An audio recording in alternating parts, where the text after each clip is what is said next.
Catelyn 10 begins with the quote, "The woods were full of whispers," which is something that we must bear in mind when going through this chapter. And we find that moonlight is winking on the waters of the stream below, and Catelyn is standing beneath the trees, watching and waiting as the battle is about to commence. And we find that she herself has been set aside with 30 guardsmen led by Hallis Mollen, who are to secrete her back to Winterfell in case the battle does not go the way they are expecting.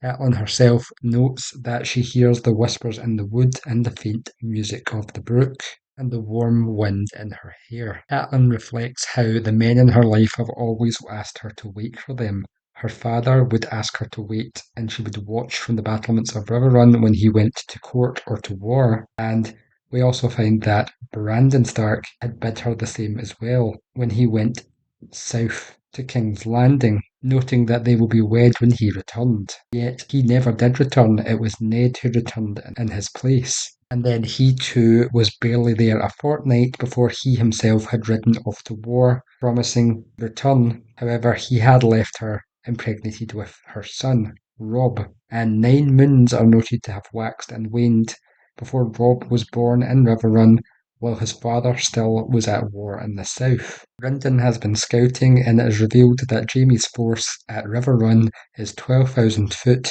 and about 2,000 or 3,000 horse, meaning that he outnumbers them 3-1. However, they are banking on the fact that there is one thing that Jaime has always lacked: patience. It is also noted that Jason Mallister has brought his force to join them from Seaguard when they swept around the Blue Fork and galloped south, and the others had crept forth as well, hedge knights and small lords and masterless men-at-arms who had fled north when Edmure had been shattered beneath the walls of Riverrun. We find that Robb too has been given a select group to be his riders for his own safety, and so we find that he rides alongside Torrin Karstark and Eddard Karstark, who are among his 30 men, as well as Patrick Mallister, Small John Umber, Darren Hornwood, Theon Greyjoy, 5 of Walder Frey's children, Sir Wendell Manderley and Robin Flint, as well as Daisy Mormont,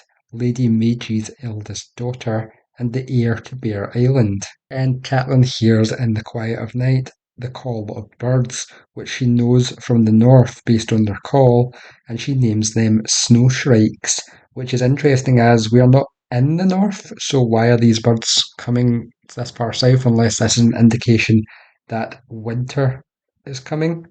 As she notes that sometimes you see them in the deep of winter when the godswood is white and still, and then notes they are coming, which makes me picture the snow shrikes based on their name relating to the Shrike from the Hyperion series as beings which stab people onto spikes. Much like the shrike bird does, it puts its prey on spikes, which in my theory videos I have relayed is in some way connected with the children of the forest and potentially the others. So the ones that she is referencing coming here is symbolically the coming of a winter. And it is interesting as at this point we then see that she sees Jaime Lannister riding, and notably the moonlight is said to silver his armour and the gold of his hair. And so the moonlight is making him appear like an other.